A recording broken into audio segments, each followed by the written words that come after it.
मी सौ साखरे, नर्मदे हरे या आमच्या यूट्यूब चॅनलवर सौ विद्या गोरे यांचं स्वागत करते. आपण आपला थोडक्यात परिचय द्यावा. मी विद्या विनोद गोरे, पूर्वाश्रमीची अपर्णा गोविंद तामणकर. सध्या मिरजेला आहे. मिरजेला आमचं कार्यालय आहे, गोरे मंगल कार्यालय. ते माझ्या मुलाची आता 3री पिढी आम्ही कार्यालय सुरू आहे. आणि तुमची काही आध्यात्मिक बॅकग्राऊंड असेल तरी सांगा. आमच्या घरी आहे आध्यात्मिक बॅकग्राऊंड आहे. म्हणजे शंकराचे आम्ही उपासक आहोत, दत्त प्रभूंचे उपासक आहोत. आणि आमच्या कार्यालयात माझ्या सासऱ्यांपासून असे 14 स्वाहाकार झालेत त्या जागेमध्ये आमच्या. आणि सगळीकडचे म्हणजे उत्तर प्रदेश पासून आंध्रापर्यंत असे घनपाठी बोलून स्वाहाकार केलेला आहे. आणि नुसता स्वाहाकार असं नव्हे, आपल्या 4 वेदांची पारायण पण त्यावेळेला घेतलेली आहेत त्यावेळेला. आणि खूप छान असं आहे, म्हणजे वातावरणच आहे, पोषक आहे. तुम्ही नर्मदा परिक्रमा करायचं केव्हा ठरवलं आणि काही वाचन वगैरे केलं म्हणून तुम्हाला प्रेरणा झाली, कसं काय असे झाली? वाचन असं काही केलं नव्हतं, कारण मी बसने एकदा नर्मदा परिक्रमा केली होती. त्यावेळेला असं बसमधनं बघत होते की नर्मदा परिक्रमा असे बघत होते. त्यावेळेला असं वाटायचं की ही लोक काय करतात आधी माहिती नव्हतं. मग आम्हाला सांगितलं की ते परिक्रमा करणारे लोक आहेत. मग त्यावेळेला वाटलं आपण का नाही करायची, आपल्याला पण जमू शकेल. आणि एक वाटलं की माझ्या सगळ्या अवघड यात्रा झालेल्या आहेत, म्हणजे कैलास मानसरोवर पासून सगळ्या झालेल्या आहेत. त्यामुळे म्हटलं ही एकच राहिली होती, ही आपण का करू नये, आपल्याला जमेल. आणि आध्यात्मिक वातावरण असल्यामुळं सगळ्यांचे आशीर्वाद पाठीशी होतेच. त्यामुळं ठरवलं की आपण जाऊया, आपण करूया. कोणत्या सालात तुम्ही केलीत आणि कुठून उचललीत? 1922 साली सुरू केली. ओंकारेश्वर पासून उचलली आम्ही ती परिक्रमा. तिथं सगळं संकल्प करून वगैरे, जोशी गुरुजी म्हणून त्यांच्याकडनं संकल्प करून घेऊन उचलली परिक्रमा. पण मग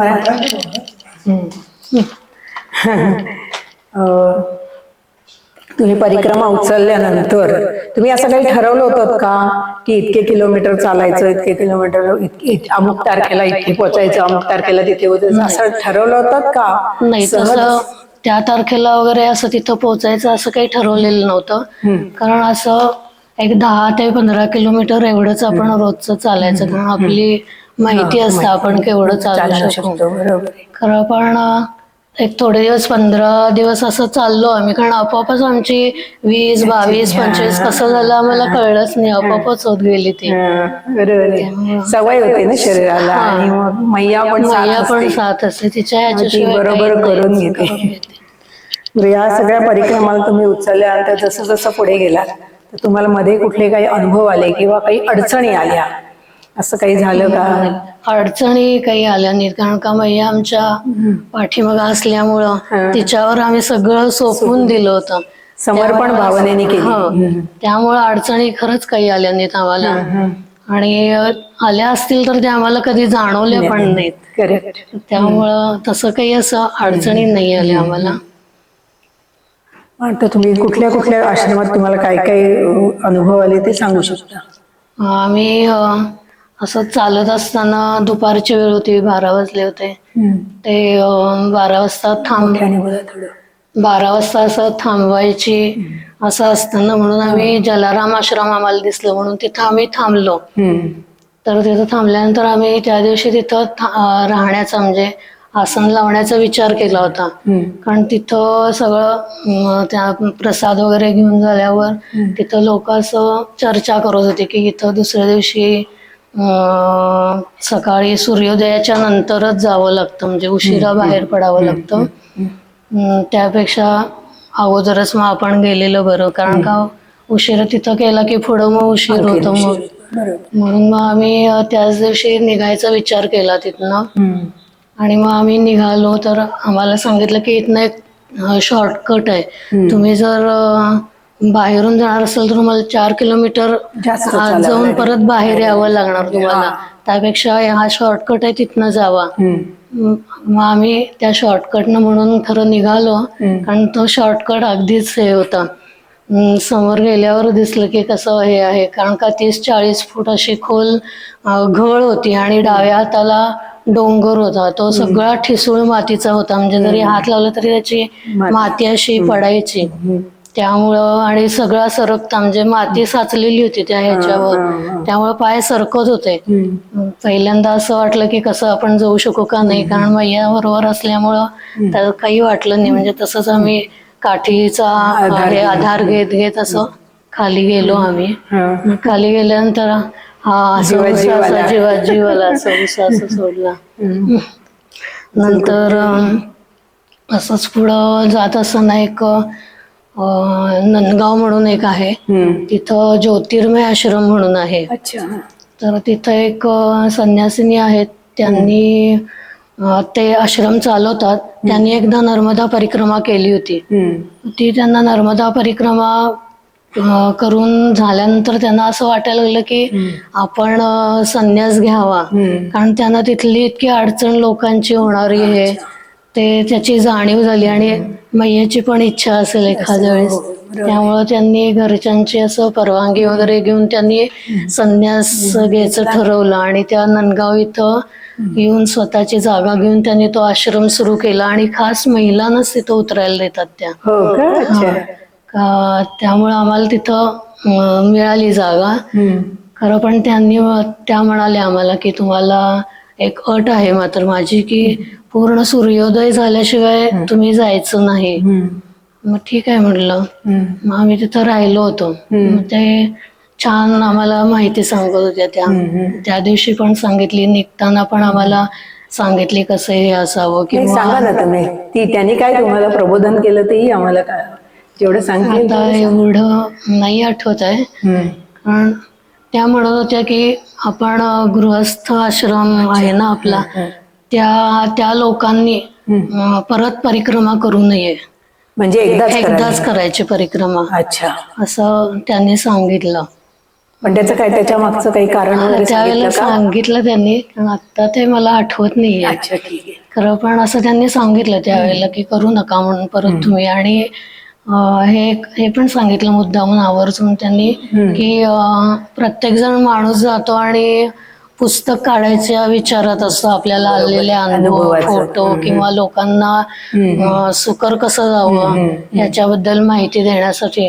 कारण तसं पण करू नका तुम्ही, ज्याचा त्याला अनुभव घेऊन द्या तुम्ही असं, आणि त्यांना कळू दे की कसं असतं असं. म्हणून तुम्ही पुस्तक वगैरे छापण्याच्या भानगडीत वगैरे असं काही पडू नका असं त्या म्हणत होत्या. कारण त्यांनी खूप छान माहिती सांगितली. आता मला नाही आठवत आहे एवढी, कारण छान माहिती सांगितली. मग तिथनं आम्ही सूर्योदय झाल्यानंतर एक 7 वाजता आम्ही बाहेर पडलो तिथनं.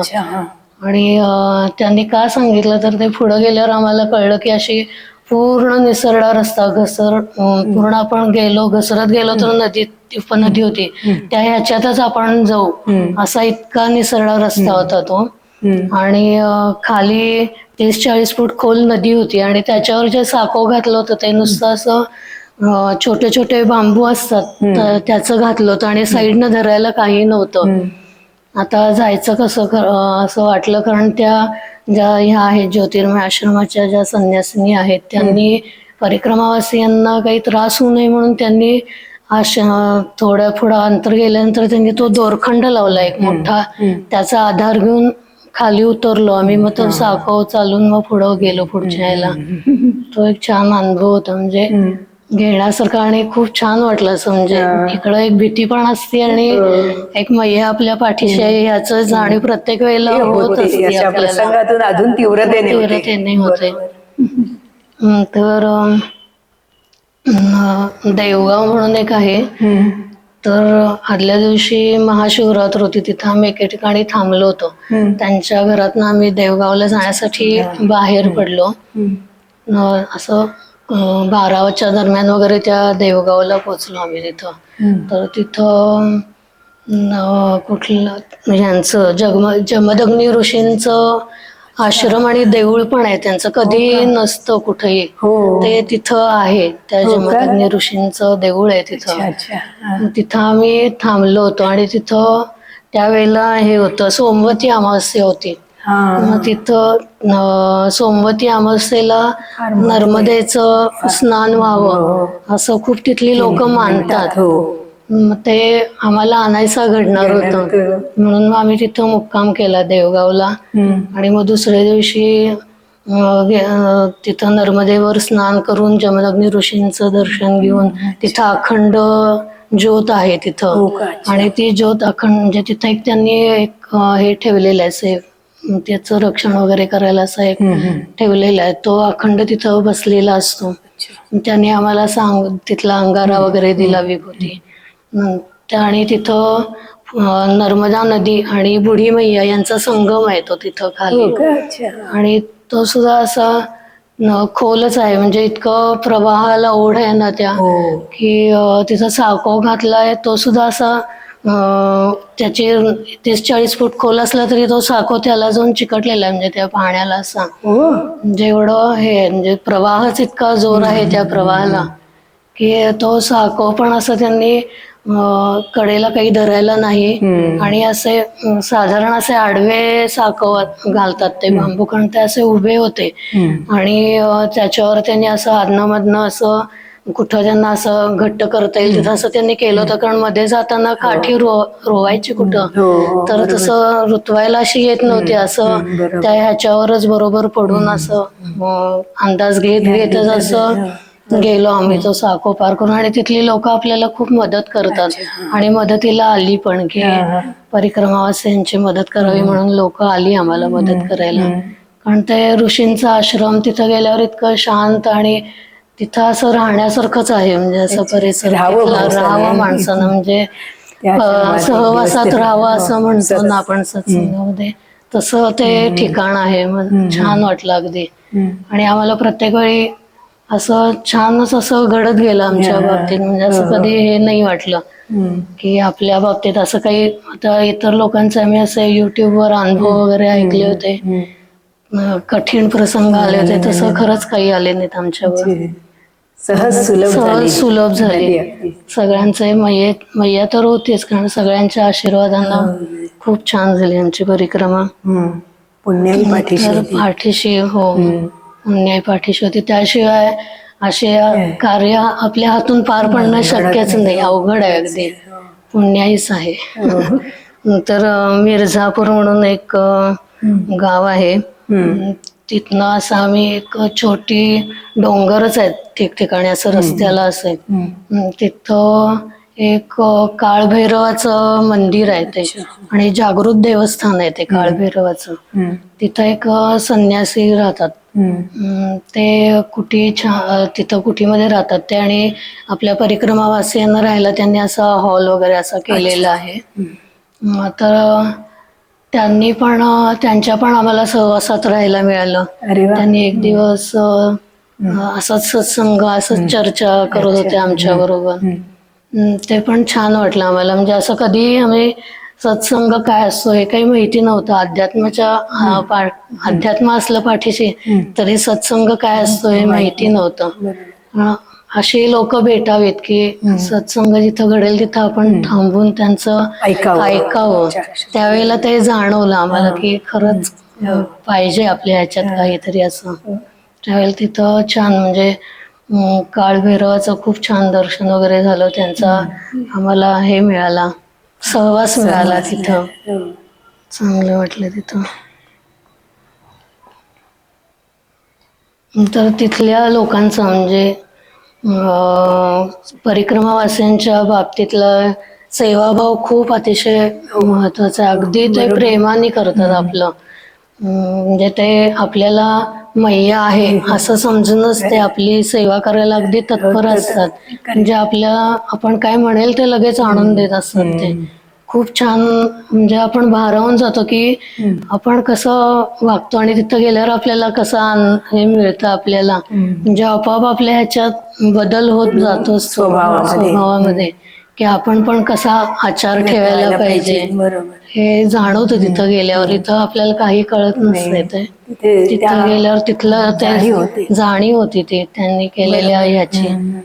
खूप चांगली परिक्रमावासींची काळजी घेतात अगदी. आणि त्यांना खायला जरी नसलं तरी ते आपल्याला आणून देतात, काही करून आणून देतात. ते उपाशी राहतील स्वतः खरं, पण परिक्रमावासींना उपाशी ठेवत नाहीत ते. खरंच खूप छान आहे ते. तुम्हाला कुठे संधी मिळाली का, कुठल्या आश्रमात काही सेवा वगैरे करायला मिळाली का कधी? सेवा म्हणजे तिथं हे जिथं भोजन तयार असतं तिथं अन्नक्षेत्र म्हणतात, आणि जिथं नसतं तिथं आपण भिक्षा मागून वगैरे असं घ्यायचं असतं. मग तिथं आम्हाला बरेचदा करावं लागलं, म्हणजे असं रोटी वगैरे असं करावं लागलं. ती संधी मिळाली, खूप वेळेला मिळाली आम्हाला. आणि आम्ही मिळेल त्याचा हे घेतला, म्हणजे नको आम्हाला इथं आम्ही थांबणार नाही, आम्हालाच करायला लागतंय तर आम्ही थांबणार नाही असं नाही केलं. जे असेल ते स्वीकारून आम्ही पुढं जात होतो. आणि त्यात खूप आनंद पण मिळत होता, कारण आम्हीच असं नव्हतं, येणाऱ्या लोकांना पण आपल्याला जेवायला घालायला मिळत होतं. ती एक चांगला संधीच होती आमच्यासाठी.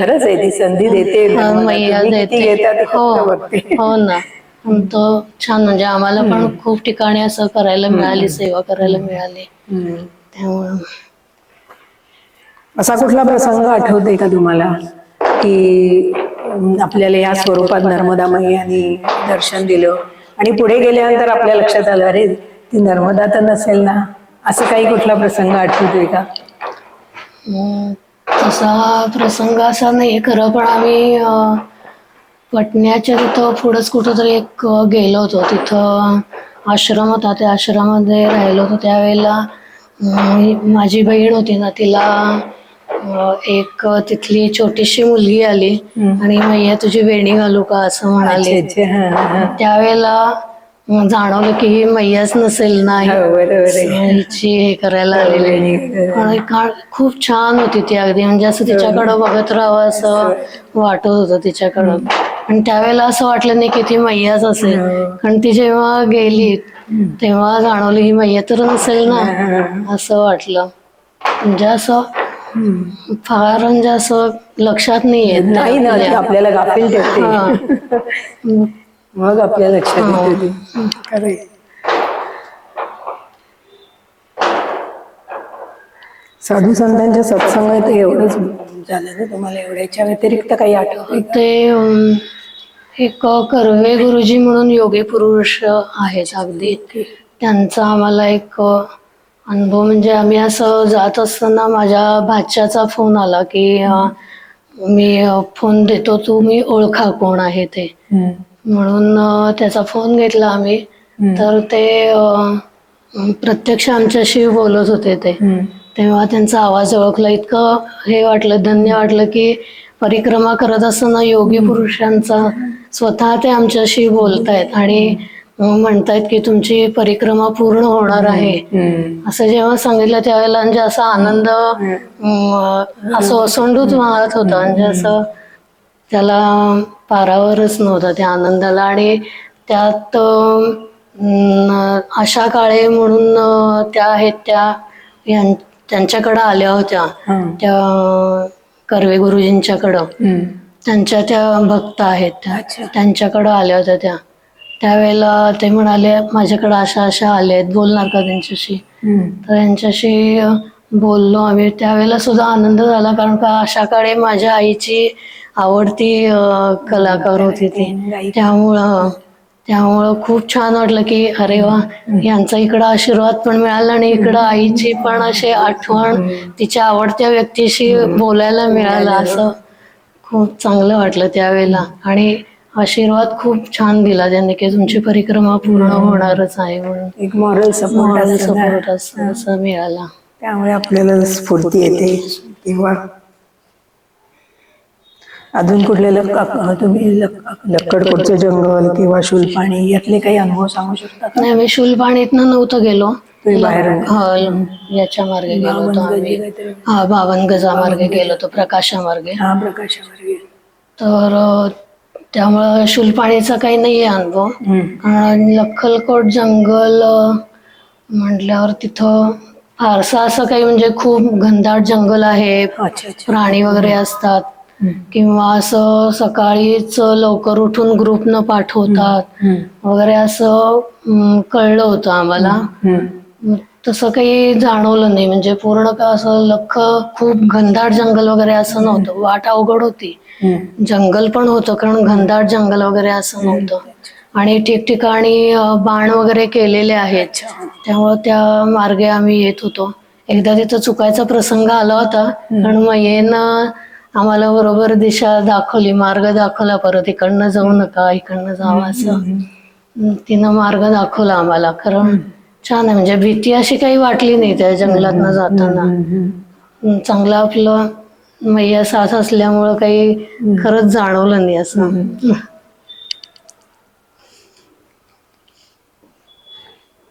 तुमच्या स्वभावात काही फरक जाणवतो का तुम्हाला? परिक्रमा करून आल्यानंतर आपण आधी कसे होतो, आता कसे झालो, काही फरक जाणवतो का? जास्त शांत राहावं असं वाटतं किंवा त्या ह्याच्यात असावं असं वाटतं. वातावरणात असावं नर्मदेच्या किनारीच आपण आहोत असं फिलिंग वाटायला लागतं.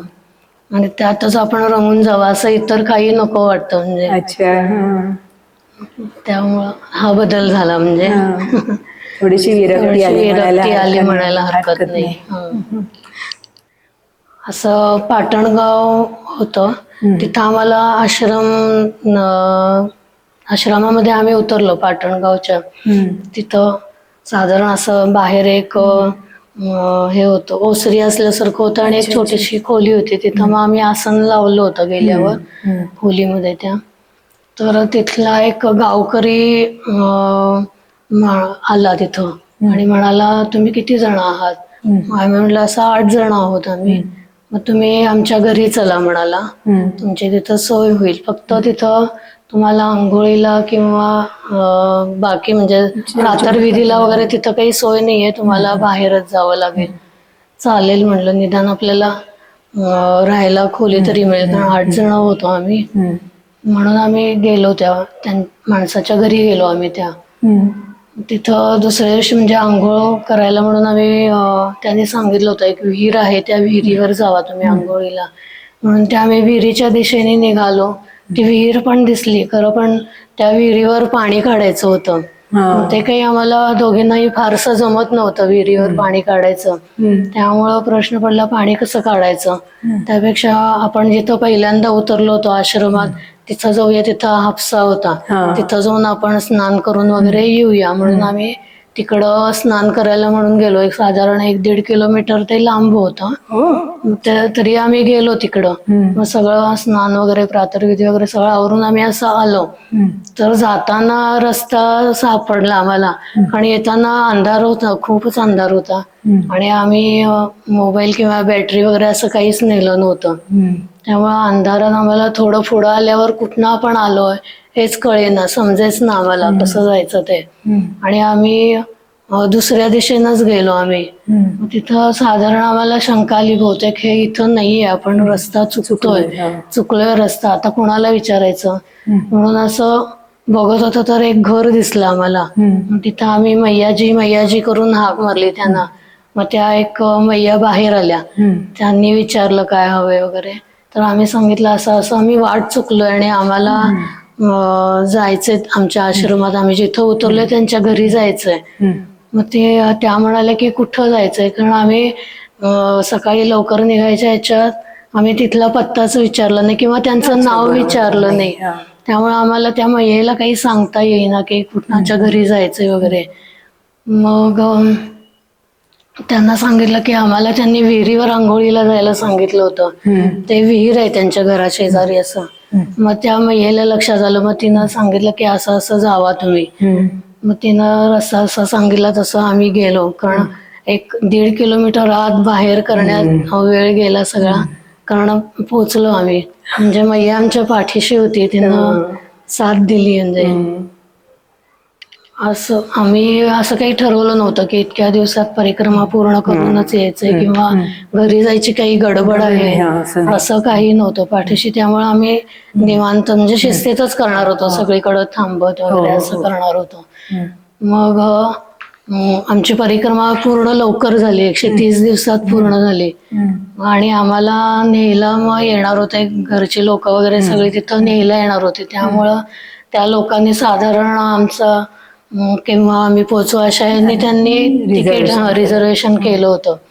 खरं पण त्याच्या अगोदरच आम्ही 10 दिवस का 11 दिवस अगोदरच आम्ही पोहोचलो तिथं. मग ते असं आम्हाला वाटलं की मैयेनंच आम्हाला सक्तीची विश्रांती दिली आहे की तुम्ही घरी जाऊन काही विश्रांती घेणार नाही, तर माझ्या सहवासात माझ्या कुशीमध्ये तुम्ही राहावा 10 दिवस म्हणून तिनं असं सक्तीची विश्रांती दिल्यासारखं तिनं आम्हाला खूप विश्रांती दिली आम्हाला तिनं. आणि त्याचा आम्ही खूप आनंद घेतला. रोज नदी किनारी म्हणजे नदी काठावर आंघोळीला जायचं, तिथं जप वगैरे करायचा, मग यायचं असं. म्हणजे तोही आनंद आम्हाला तिनं दिला तिनं आपणून दिला आम्हाला. म्हणजे खूप छान वाटलं त्यावेळेला. आम्ही त्यावेळेला नाही, शेगावच्या आम्हाला तिथं 3 दिवसच देतात ते, त्यामुळे आम्हाला जास्त दिवस असल्यामुळे मग आम्ही तिथं नदी किनारीच असं एक राठोड आश्रम म्हणून आहे, त्या राठोड आश्रमामध्ये आम्ही राहिलो होतो. आणि तिथनं मैया अगदी आम्हाला आमच्या खोलीतनं अशी दिसत होती बाहेर, त्यामुळे रोजचं दर्शन पण होत होतं मैयेचं सकाळ संध्याकाळ. केव्हा घेऊ तेव्हा दर्शन मिळत होतं आम्हाला आणि आम्ही जाऊन रोजचं घेतच होतो दर्शन. तिनं आम्हाला सक्तीची विश्रांती दिली, त्यामुळं आम्हाला फ्रेश पण वाटलं. घरी गेल्यावर असं काही ताण पडलाय किंवा काय असं काही जाणवलं नाही, किंवा थकून गेलं असं कधीच जाणवलं नाही. आणि परिक्रमेच्या दिवसात सुद्धा कधी असं वाटलं नाही की आपण थकलोय, आज इथंच थांबावं किंवा पुढं जाऊ नये, विश्रांती घ्यावी, असं कधीच वाटलं नाही आम्हाला. असं उलट कधी आपण जातोय, कधी उद्याचा दिवस उजाडतोय असं होत होतं आमचं. मैयानं छान आमच्या पाठीशी होती, तिनं करून घेतलं आमच्याकडनं. कारण का आम्हाला दोघींनाही पायाचा त्रास आहे. मला व्हेरिकोवेन्स विचारणारच होते तुम्हाला की काही शारीरिक व्याधी वगैरे शारीरिक व्याधी म्हणजे मला व्हेरिकोवेन्सचा त्रास आहे आणि तिला गुडघ्यांचा आणि मायग्रेनचा म्हणजे व्हर्टिगोचा त्रास होता तिला. त्यामुळं तो त्रास होता, त्यामुळे आम्ही हळूच करायची असं ठरवलं होतं. झाली आमची मैयांनी करून घेतली आमच्याकडनं. तिचा आशीर्वाद अखंड पाठीशी होता आणि निर्विघ्नपणे आमची पूर्ण झाली. म्हणजे बहिणीला अडचणी येत होत्या, म्हणजे चक्कर वगैरे यायची, मग थोडं थांबायचं, मग पुढं निघायचं. कारण तिची सुद्धा जिद्द होती, तिनं पण कधी गाडीत बसू नका आम्हाला असं सांगितलं होतं. तसं तिनं शेवटपर्यंत तिनं पायी केली तिनं. तुम्हाला असं गमतीशीर काही प्रसंग घडले का, असे काही आठवत आहेत का? अनपेक्षित काहीतरी घडलं? असं आम्ही जात होतो तर वाटेमध्ये शेत वगैरे अशी लागायची, तर असं आम्ही जात असताना शेत असं लागलं होतं आणि तिथं मटारची शेती होती सगळी. आणि तिथं एक छोटा मुलगा आणि वडील त्याचे शेंगा काढत होते.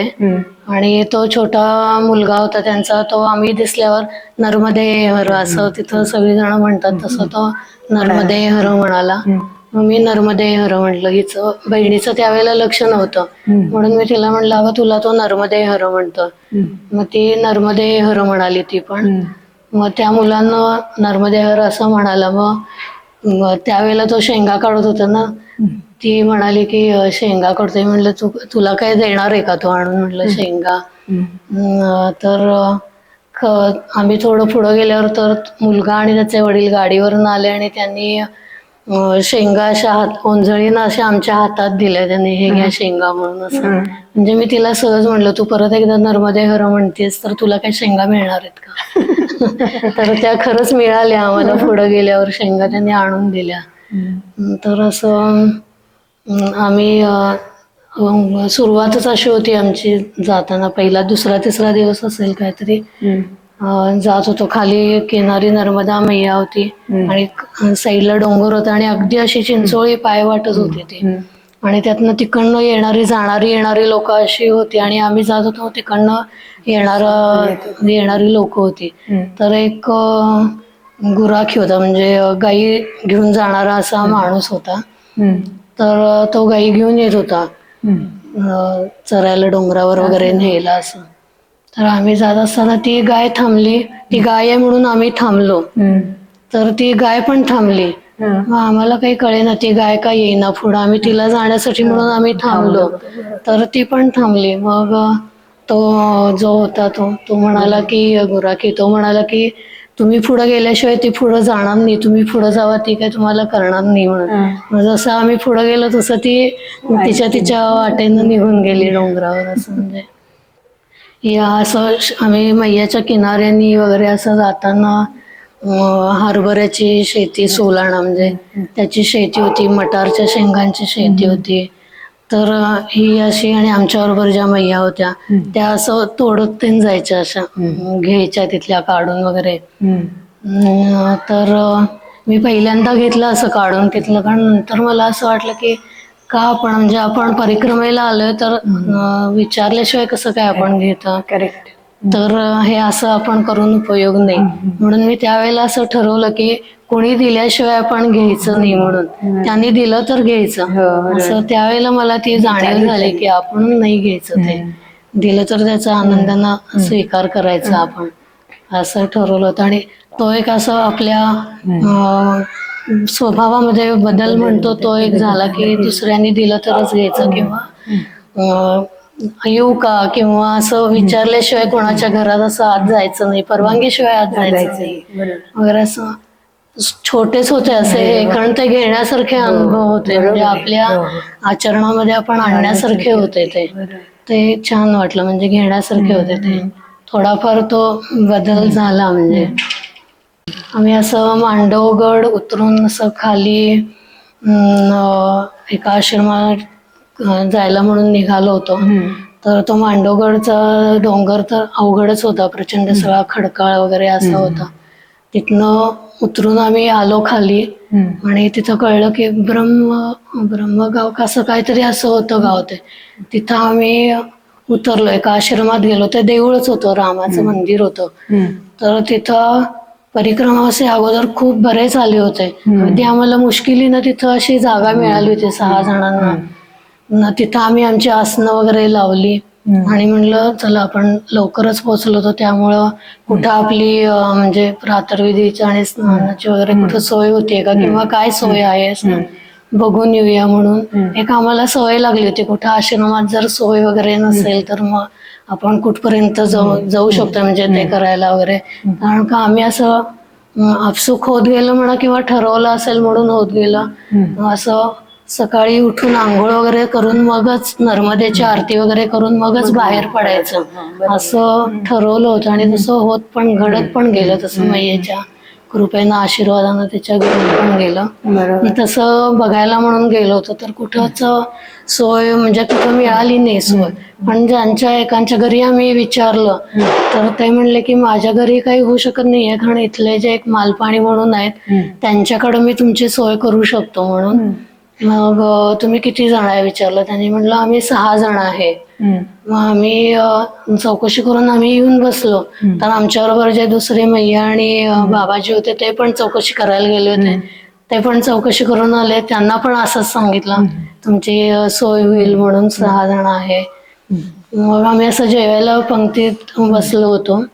तर ते जे मालपाणी म्हणून होते ते वाढत वगैरे पण होते, आणि समोर उभे पण होते. मग त्यांनी आम्हाला नंतर विचारलं की त्यांनी बघितलं होतं आम्हाला चौकशी करताना वगैरे. तर ते म्हणाले की तुम्ही किती जण आहात, तुमची सोय होऊ शकेल माझ्याकडं, म्हणजे 6 जण आहात तर. मग 6 जण आहे म्हणून आम्ही सांगितलं, ते चालेल म्हणाले, सोय होईल. मग ते आमच्या बरोबरच मैया आणि बाबाजी होते, त्यांना पण त्यांचं नाव कळालं होतं, त्यांना पण त्यांनी हो म्हटलं होतं वाटतं.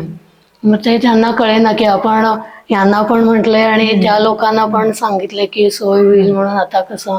पण तिथं नंतर बोलताना कळलं की ते 6 जण म्हणजे आम्हीच आहोत, आणि त्यामुळे त्यांनाही म्हणजे त्यांचं हे पण त्यांना वाटतं हे 6 आणि 12 जण असतील. म्हणजे त्यांना पण जरा हायसं वाटलं असेल की नाही 6 जणच आहेत हे, म्हणजे आपण करू शकू. म्हणजे हायसं अशासाठी की काही त्यांच्याकडनं कमी पडू नये अशा याच्यासाठी त्यांचं असं असेल.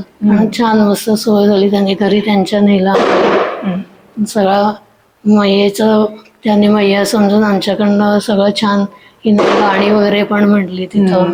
आमच्या बरोबर त्यांनी आनंदानं सगळी घरातली लोक आमच्या बरोबर त्यांनी वेळ घालवला त्यांचा रोजातून. गप्पा वगैरे मारल्या त्यांनी त्यांचं हे सांगितलं, इथलं माहिती वगैरे सांगितली, असं खूप छान असं सांगितलं त्यांनी.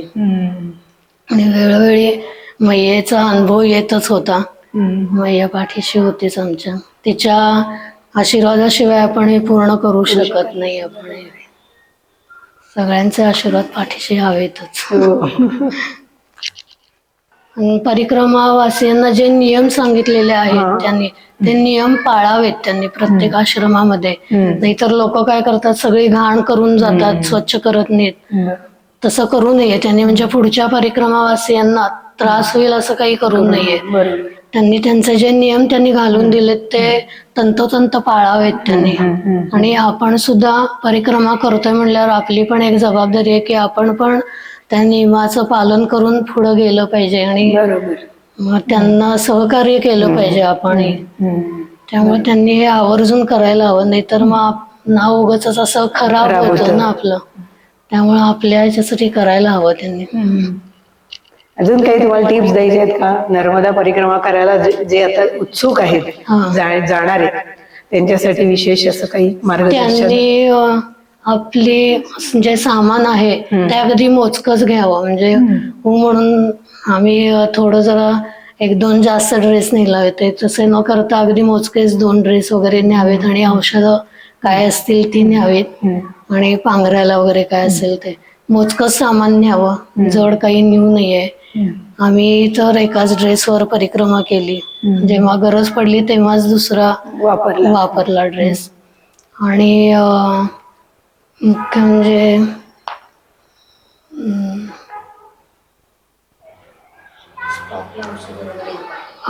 जिथं आपण उतरू आश्रमातनं तिथं आपल्याला मदत मिळते. म्हणजे औषधं वगैरे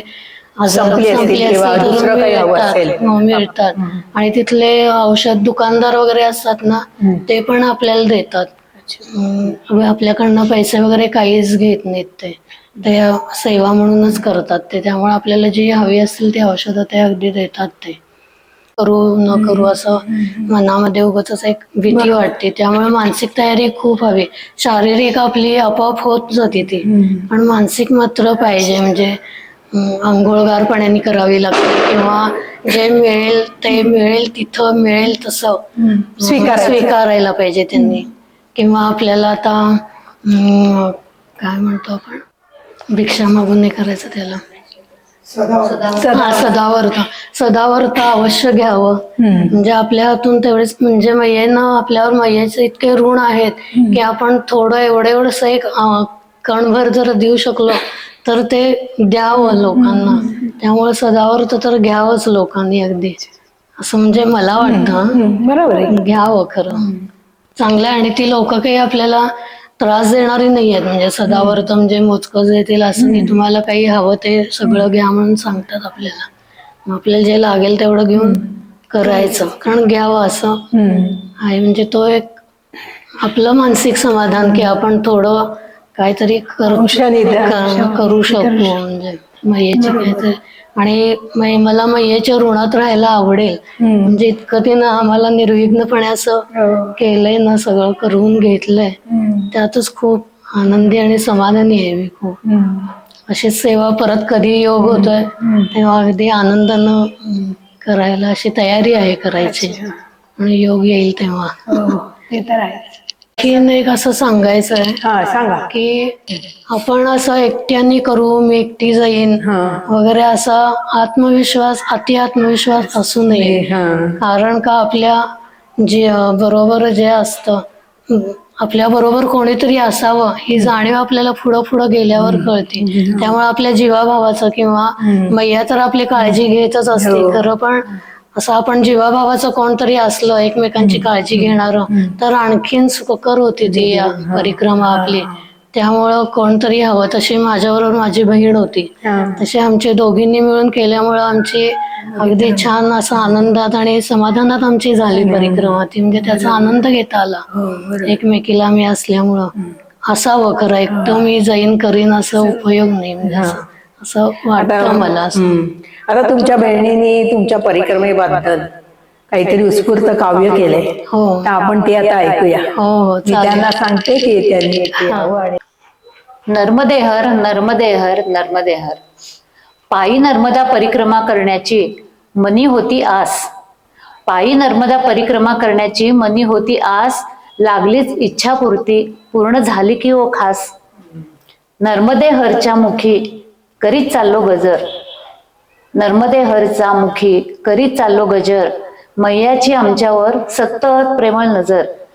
तामणकरांच्या कन्या रानडे गोरेंची स्नुषा. नित्य पाहू लागली प्रसन्न हसरी उषा. हिरवेकंच पांघरून होते वसुंधरेवर पसरलेले. हे पाहता पाहता आमचे देहभान घेऊ विसरले. मैयाच्या कुशीत पौराणिक तीर्थक्षेत्रे वसली. होती नशिबी आमच्या म्हणून ती दिसली. मैयाजी बाबाजींची वाटेत मदत होती मिळत. निर्मळ बहीण भावांची नाती गेली विणत. वाटेत मिळत गेली चिंचा पेरू बोर. ओट्यात वेचून घ्यायचो लहान होऊन पोरं. अन्न वस्त्र निवाऱ्याची कधीही नाही पडली भ्रांत. त्यामुळे मैयाच्या कन्या होत्या भलत्याच शांत. अधुरे माहेर पण मैयाकडे पूर्ण झाले. मैयाचा निरोप घेताना मात्र ऊर भरून आले.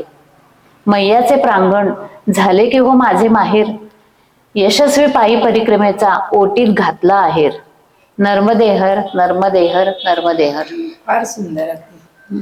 माफक शब्दात सगळं सार आलंय. हो, हो. नर्मदे हर नर्मदे हर नर्मदे हर.